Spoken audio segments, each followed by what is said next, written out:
नमस्कार। WNS हिंदी के सूर्यास्त कार्यक्रम में मैं हूं अमजी कुमारी। तो चलिए खबरों का सिलसिला शुरू करते हैं। पुरस्कार वापस देने के लिए राष्ट्रपति भवन मार्च करने वाले खिलाड़ियों को दिल्ली पुलिस ने रोका।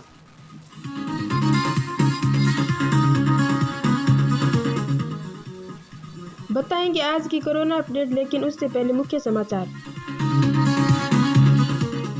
डोनाल्ड ट्रंप के निजी वकील गुइलानी पाए गए कोरोना पॉजिटिव। उत्तर प्रदेश राज्य के आगरा जिले में आज प्रधानमंत्री मोदी ने मेट्रो रेल परियोजना का किया उद्घाटन।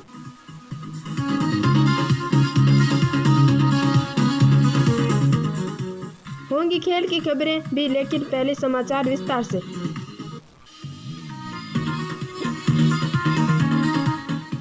पहली खबर लेते हैं।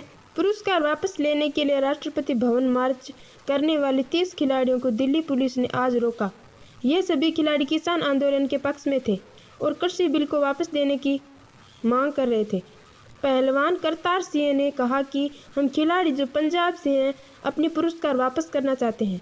साथ ही आपको बता दें कि किसान आंदोलन के समर्थक में उत्तर प्रदेश के पूर्व मुख्यमंत्री सपा के प्रमुख अखिलेश यादव के घर और सपा ऑफिस के 1.5 किलोमीटर के दायरे को बैरिकेड कर दिया गया और कई सपा कार्यकर्ताओं को हिरासत में ले लिया। सभी रास्तों को सील कर दिया।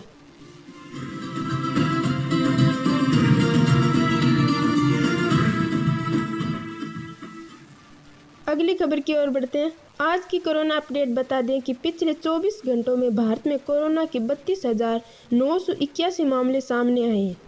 इसी के साथ देश में कुल मामले बढ़कर 96,77,203 हो गए। वही बुरी खबर यह है कि पिछले 24 घंटों में 391 लोगों की मौत हो चुकी है। हालांकि राहत की बात यह है कि 3 जुलाई के बाद से रोजाना होने वाली मौतों का आंकड़ा कम होता जा रहा है। देश में अब तक 1,40,573 मरीजों की मौत हो चुकी है। आंकड़ों के मुताबिक 39,109 लोग पिछले 24 घंटों में कोरोना वायरस से ठीक हो चुके हैं। वहीं देश में ठीक होने वालों का आंकड़ा बढ़कर 91,39,901 तक पहुंच गया है।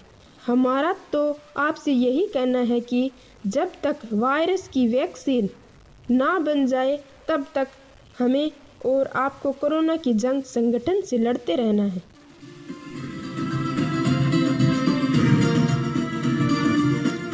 अगली खबर की ओर बढ़ते हैं।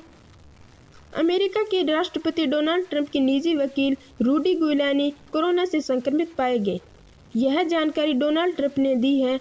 रविवार को यानी कल उन्होंने ट्वीट करके कहा कि न्यूयॉर्क के इतिहास में अब तक के श्रेष्ठ महापौर और अमेरिका के इतिहास में सबसे भ्रष्ट चुनाव का खुलासा करने के लिए बिना थके काम कर रहे रूडी गुइलानी कोरोना वायरस से संक्रमित पाए गए।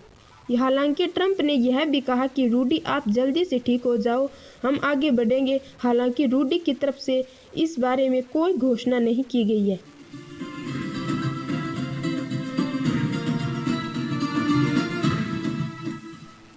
उत्तर प्रदेश राज्य के आगरा जिले में आज प्रधानमंत्री मोदी ने मेट्रो रेल परियोजना का किया उद्घाटन। इस खबर की ज्यादा जानकारी देंगी हमारी सहयोगी कंचन। प्रधानमंत्री नरेंद्र मोदी सोमवार को वीडियो कॉन्फ्रेंस के जरिए आगरा मेट्रो रेल परियोजना के निर्माण कार्यों का शिलान्यास करेंगे। पीएम के बटन दबाते ही TDI मॉल के सामने लगी मशीन ने खुदाई शुरू कर दी।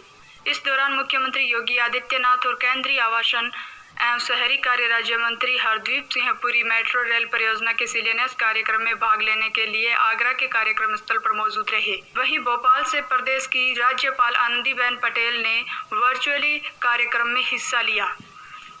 कार्यक्रम की मुख्य बातें भारत की बहनों, बेटियों, किसानों, मजदूरों और व्यापारियों के विश्वास को हाल के दिनों में हर चुनाव के परिणामों में देखा गया था। हैदराबाद चुनाव में गरीब और मध्यम वर्ग ने सरकार के प्रयासों को आशीर्वाद दिया।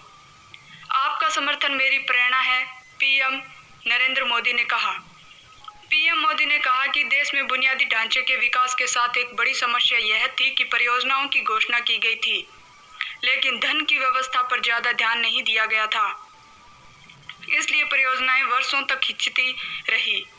मेरी सरकार ने नई परियोजनाओं को शुरू करने के साथ साथ उनके लिए धन की व्यवस्था करने पर ध्यान केंद्रित किया। आगरा में स्मार्ट सुविधाएं विकसित करने के लिए पहले ही लगभग 1000 करोड़ रुपए के प्रोजेक्ट्स पर काम चल रहा था। पिछले साल जिस कमांड एंड कंट्रोल सेंटर का शिलान्यास करने का मुझे मौका मिला था, वो भी अब बनकर तैयार है, पीएम मोदी ने कहा। वीडियो कॉन्फ्रेंस संबोधित करते हुए पीएम मोदी बोले, 8000 करोड़ रुपए से अधिक मूल्य की यह मेट्रो परियोजना आगरा में स्मार्ट सुविधाओं की स्थापना से संबंधित मिशन को मजबूत करेगी। पीएम नरेंद्र मोदी ने वीडियो कॉन्फ्रेंस के जरिए आगरा मेट्रो परियोजनाओं के निर्माण कार्य का उद्घाटन किया। इस दौरान यूपी की राज्यपाल आनंदीबेन पटेल और मुख्यमंत्री योगी आदित्यनाथ भी इस कार्यक्रम में शामिल रहे। पब्लिक ट्रांसपोर्ट का एक नया स्वरूप मेट्रो के रूप में प्रारंभ शुरू हो रहा है। आगरा के ऐतिहासिक शहर को मेट्रो मिलने जा रही है। उन्होंने कहा कि आगरा में 26 लाख आबादी है, साथ ही प्रतिवर्ष लाखों पर्यटक यहां आकर पर्यटन का लाभ लेते हैं। यहां के पर्यावरण में दिक्कत आ रही थी, सुप्रीम कोर्ट ने भी टिप्पणी की।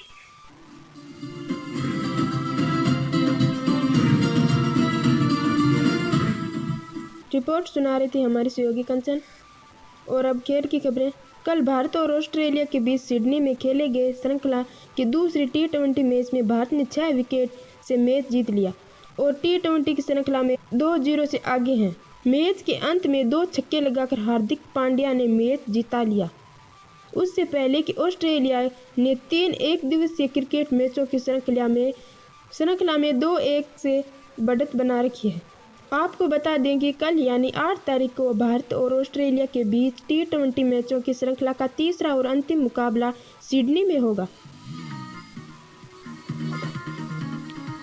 तो इसी के साथ WNS हिंदी की सूर्यास्त कार्यक्रम संपन्न करने की अनुमति दीजिए। कल फिर मिलेंगे देश और दुनिया की ताज़ा तरीन खबरों के साथ। तब तक के लिए नमस्कार।